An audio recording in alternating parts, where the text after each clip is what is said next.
तो इन्होंने मुझे कहा कि आप मेरे यहाँ मेरी अम्मी को मिलने आ सकते हो।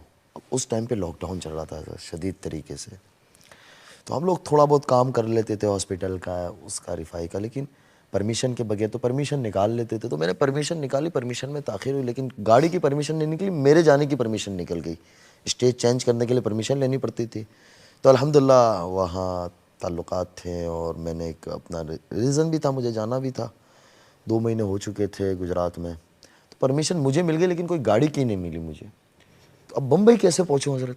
तो मैं साथियों से मशवरा कर रहा हूँ कैसे जाऊँ। तो कोई क्या मशवरा दे रहा है, कोई क्या मशवरा दे रहा है। आखिर ये तय हुआ कि मुझे शाम को हमारे यहाँ से सब्ज़ी का टेम्पो जाता है, उसमें बैठना है मुझे। अंकलेश्वर से 300 किलोमीटर। लड़कों को कहा, मैंने कहा घर की कहानी आप संभालो मेरी। मैंने अपना बैग पैक किया, शाम के वक्त बैठा। तो मतलब आप उनको फिल्म से हटा रहे और खुद मैं फिल्मी दुनिया में जाने लगा। तो हमारे हजरत अंकलेश्वर से चलते हैं, फिर सूरत आता है, नौसारी, बलसाड़, भिलाड़ आता है, चेक पोस्ट, गुजरात बॉर्डर। वहाँ मुझे रुकना था, वहाँ तक वो जा रहा था। वहाँ से सारा दिन रुकना था और दूसरे दिन रात में वहाँ से फिर दूसरे टेम्पो से चलना था आगे। सब्जी का टेम्पो तक ठीक था, पहुँच गया वहाँ, साथियों ने इंतज़ाम किया, हाईवे पे रुका किया। फिर उसके बाद हजरत हुआ ये कि आज सब्जी का टेम्पो नहीं, आज यहाँ से मुर्गी का टेम्पो जा रहा है। और हमारे इंडिया में मुर्गी का टेम्पो आपने देखा ही होगा, वो खुले होते हैं, वो बेचारे इस तरीके से जा रहे होते हैं। मैंने 3-4 मास्क लगाया, ऐसे करके लगा बैठा। 10 मिनट में तो मैं भी उसी तरीके से हो गया। कंडक्टर, मैंने कहा चलो हम भी बन जाते हैं। जो साथी ने ये इंतज़ाम किया था वो मुझे पूछे, मौलाना इतना ज़्यादा ज़रूरी क्यों है?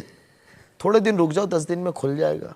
मैंने क्या बहुत ज़रूरी है? बोले क्या वजह है, सारा कुछ बंद है। मैंने क्या वो वजह कुछ वक्त के बाद पता चलेगी, अगर हकीकत में बदली तो, वरना इसको राज राज को ही रहने देना, क्योंकि मुझे भी तो पता नहीं था ना आगे क्या होना है। अब ये कह रहे कहाँ पहुँचे, तो मैं फ़ोन बंद कर दूँ? मैं कहा, ये कह रहे कौन सी गाड़ी में, मैं इसको थोड़ी कह सकता हूँ कि मुर्गी के टेम्पो में आ रहा हूँ।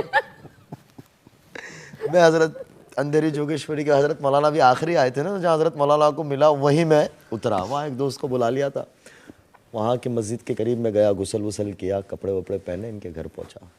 ये कि भाई गाड़ी का है, मैंने क्या वहाँ आगे साइड पे रखी हुई है।